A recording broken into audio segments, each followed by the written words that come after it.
Hey guys, Clover here. Welcome back to another video. Hope you're all doing today great. Hey guys, Clover here. Welcome back to another video. Hope you're all doing great today. We got Raid Digest out just now by Plarium. So Raid Digest, if you don't know, every Friday or every other Friday they release a post of news, and in that news we get some good ones and bad ones. Well, this time around we get some mostly good ones.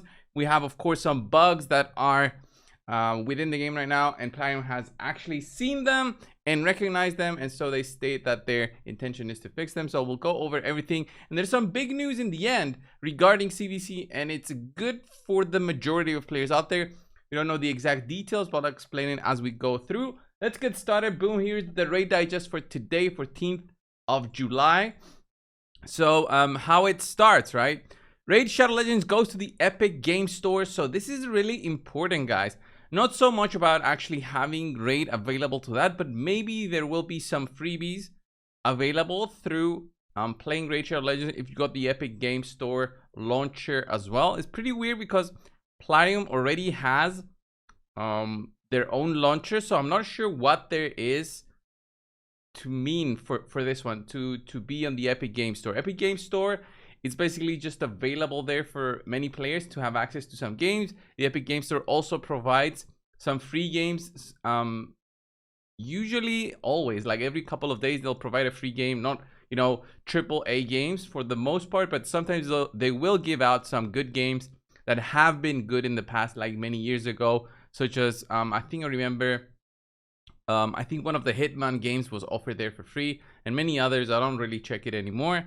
But yeah, that's it for the first part. Second part, new boss Akumori the Phantom Shogun. So they do explain that there are some bugs in here. So like his A4 will only work if the shade counter is 10 or higher. They will consider changing the skill description. I mean, you have to have that skill description in there.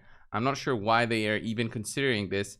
And then Akumori doesn't necessarily target the champion under enfeeble debuff all the time, but the enfeebled champion becomes a high priority target. I mean, this is not really it's interesting because the boss actually states that it will be targeting the enfeebled target. So I'm not sure why they're saying this, since if the target becomes you know, killable, it becomes a higher priority sometimes. So I'm sure they don't even know when this happens, because the clan boss also has this situation. So it's a kind of a weird bug. I don't think it's game breaking or anything. It only happens like maybe one out of every, you know, many runs that you might do.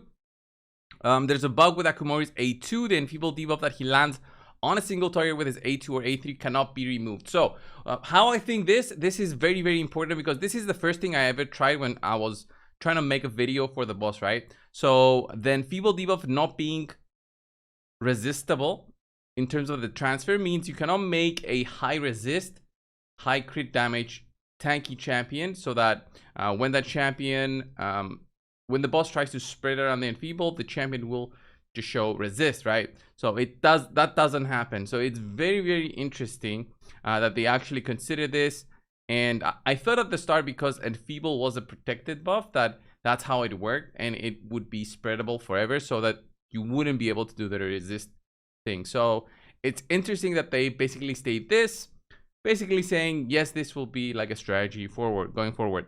And then the animation of Shogun's passive skill happens before the animation of his A4 attack on a single target. The fix in this visual bug is planned for the next major update. So yeah, if it's a visual thing, I don't really care, honestly. So yeah, visual problems are the least of my concerns. First, fix the proper bugs, and then we can you know, be concerned about the other ones. Other bug fixes. We've noticed that our new bad boy Volcanon skill Malice Unleashed contains a bug. The target's attack doesn't properly calculate into the skill's damage output. We plan the fix in the nearest future.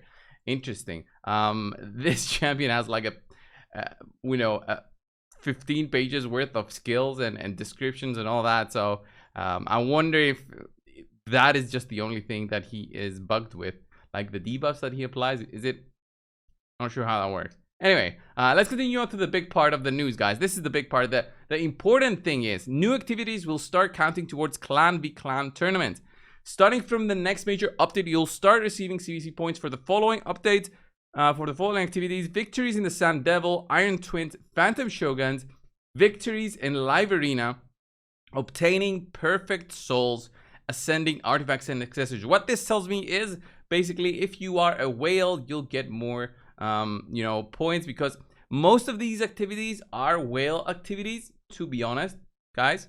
Like the Sand Devil farming and Phantom Shogun farming during a CVC. This is not something that the majority of players will be concerned, but a big positive is this one: victories in Live Arena. This is what everybody should be actually happy about. So what this means is this will be comparable to the Tag Arena, right? When we do Tag Arena, it's one of the easiest ways for free-to-play and everybody pretty much out there to get points, and that's why we try to keep at a high Tag Arena tier so we get the most amount of points for the CVC. We even store refreshes as a strategy, so this will be huge for the Live Arena part, because if we consider that the Tag Arena fights give so many points, I have a good feeling that the Live Arena ones will also give a lot of points. And you can see, because I was away for a couple of days, guys, I'm dropping down in Live Arena, but with these changes, hopefully it will be making it way more interesting to specifically farm Live Arena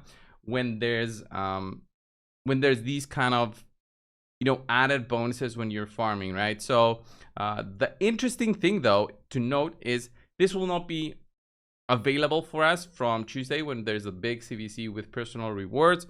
So it will be something for the nearest future, the next major update. Next major update to me basically screams next fusion update. So next fusion update probably, guys, will be I would say somewhere around either the 27th of July is what I'm thinking, or maybe the 3rd of July for the next fusion or fragment collection to start, because we had a pretty early fusion news with Gnut. So for maybe the next month, for August, maybe we'll have it even earlier than that, but we'll see. Who knows? Maybe they'll do something like a major update before that. I hope they don't mean major update like major update, right? I think they mean when a patch comes, when new champions are added, all that.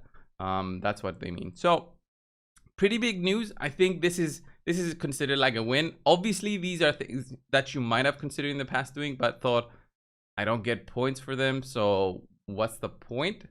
I don't get points for the CVC, but this is huge. The victories in Live Arena, this gives you like an extra incentive to do those, because these do not require any actual resource on your part, and you'll get some CVC points, which those can usually translate to some extra rewards. Of course, the amount of points you get will depend on which tier you are in Live Arena. So if you're in the bottom of Live Arena, you get the least amount of points, and obviously if you're at the top in Gold Live Arena, you'll get a very good amount of points. But the time requirement for Live Arena fights is what makes people not want to do it. So maybe this gives an extra reason. And they also mentioned in the past that they'll be doing like Live Arena tournaments, comparable maybe to the Classic Arena tournaments. Who knows? Maybe a little bit better rewards, because the Classic Arena ones usually do not give you 6-star Relentless, which is honestly a joke.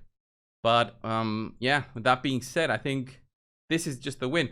Obtaining perfect souls is just summoning from soul stones, which is not something you'll always be doing. And ascending artifacts and accessories, this is not something we usually do, but it's again, it adds on to the Wait Shadow Legends thing, because you can actually farm the Shogun, farm the Sand Devil, you get your resources and you save them up to basically get your level 16 items fully ascended and get those extra points. If these points are comparable to how many points we get for fully leveling up an item, then this is just another strategy for the endgame clans who go for like 1,000,000 points for each player, at least, for like another strategy in their arsenal to trump the opponent in terms of how many points they can do in a short amount of time. So that's interesting. That's a total CVC strategy for the players who really care and compete with each other. But this shouldn't worry the majority of players out there. This might be just an added benefit, but it shouldn't worry the majority of players out there. Anyway, guys, this was the video. Thank you all for watching. Subscribe if you haven't already, and I will see you in the next one, guys. See ya.